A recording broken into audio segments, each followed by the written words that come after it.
Hello, everyone. This is Jeff. I'm back at the Pacific Hackers Conference in Mountain View, California. Right now, my guest is Phil Morgan. He's going to be talking about some really cool Wi-Fi security Hi, uh, hacks and measures and all that good stuff. So, with that, let's jump in. Tell us a little bit about who you are and what you do. I'm Phil Morgan. I work for a company called NC Expert. We develop, teach, consult, and train on wireless and cybersecurity. One of the things that we've heard over and over again at this conference is that cybersecurity is an issue that's getting bigger and bigger and has many and many different areas that are not well understood and that are ever evolving. Mhm. And so when you hear a comment like that, what does that mean to you? Well, I think it's absolutely true, and it's no more true than with wireless. Wireless and Wi-Fi is the easiest attack vector for the bad people to come at you with because they can do it from half a mile away. They can do it from a different apartment block, and you don't know where they are because by the time you get there, the damage is done and they've gone. Mm. And that's the problem with Wi-Fi. It's not as easy to locate an attack from Wi-Fi as it is from other attacks.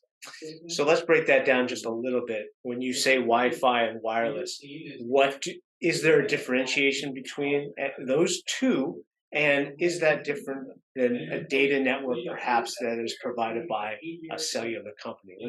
Let's put some meaning to each one of Gotcha. those. Yeah. So wireless is exactly as it sounds. It's not using wires. So that could be you using Bluetooth to listen to music.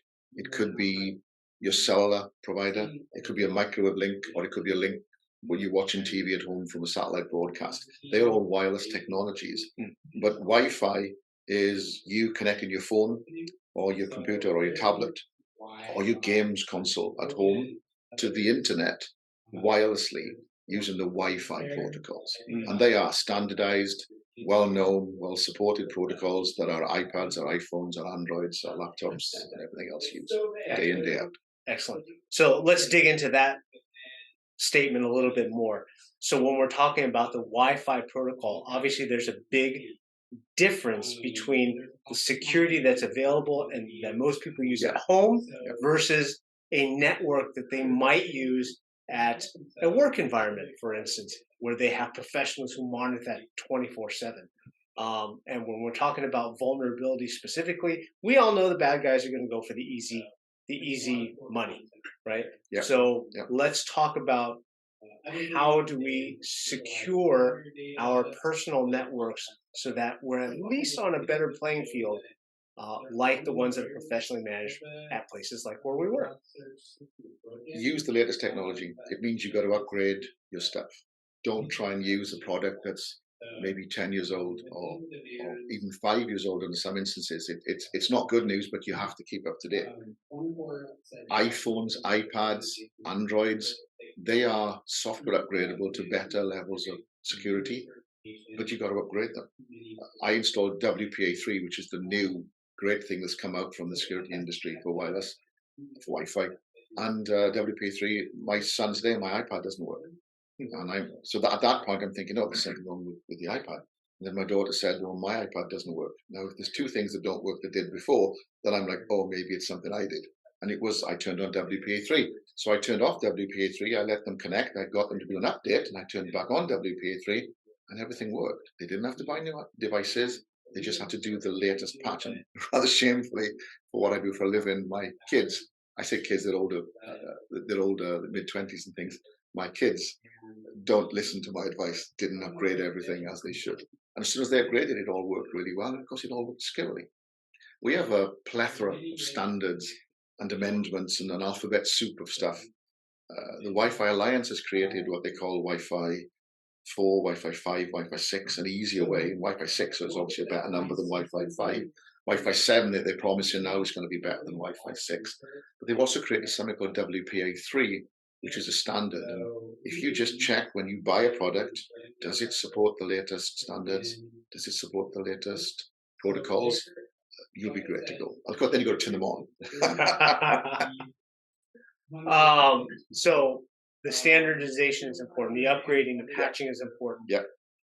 layering in the next question on top of that would be, when it comes to updating and upgrading your equipment and maintaining um, a stature which is current, what additional insights or information would you like to share with our community to help them on that path to being more secure?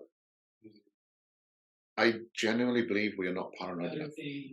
I'm going to do a talk today, and I'm going to talk about QR codes. One of the presenters presented a QR code. Now, I'm sure her QR code is perfectly fine. But when you go to a restaurant, or when you're walking down the street and you see your band, one of my favorite bands are playing, you probably shouldn't take a picture of that QR code.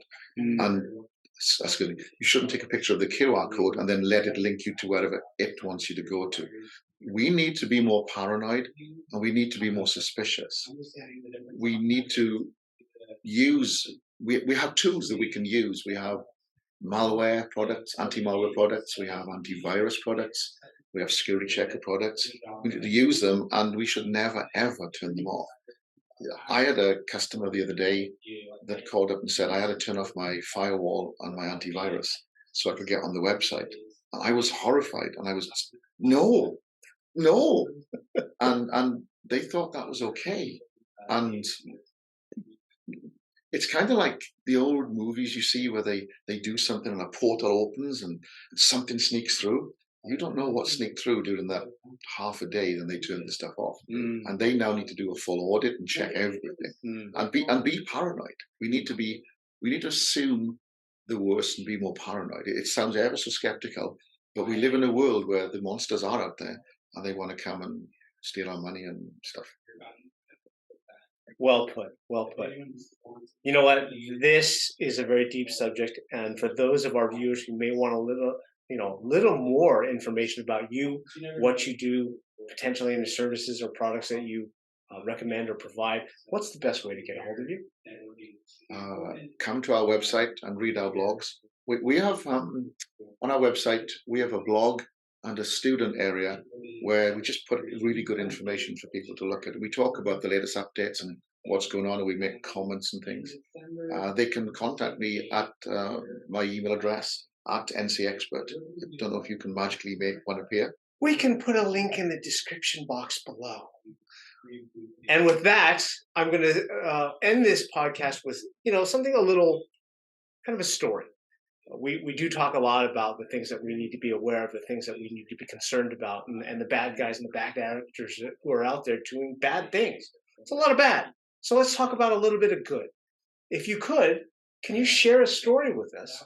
Maybe something that was big or small that you felt really made an impact on someone, or even yourself, that kind of reminds us of why we do what we do. Sure.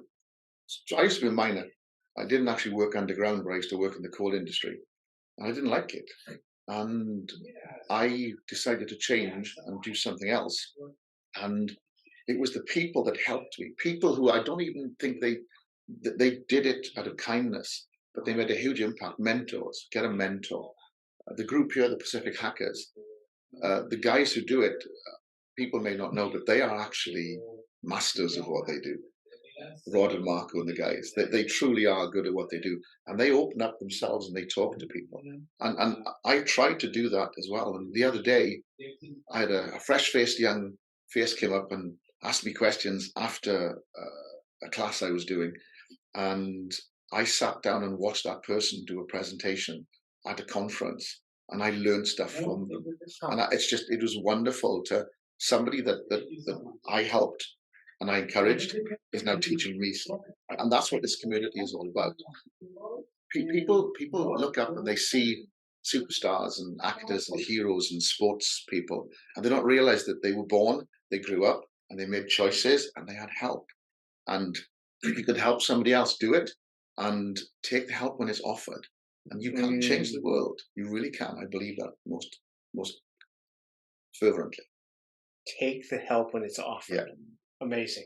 Thank you, sir. Thank you, Phil. My pleasure. Thank you for watching the Cyber Pro podcast. Don't forget to like and subscribe so you don't miss out on new podcasts and bonus content.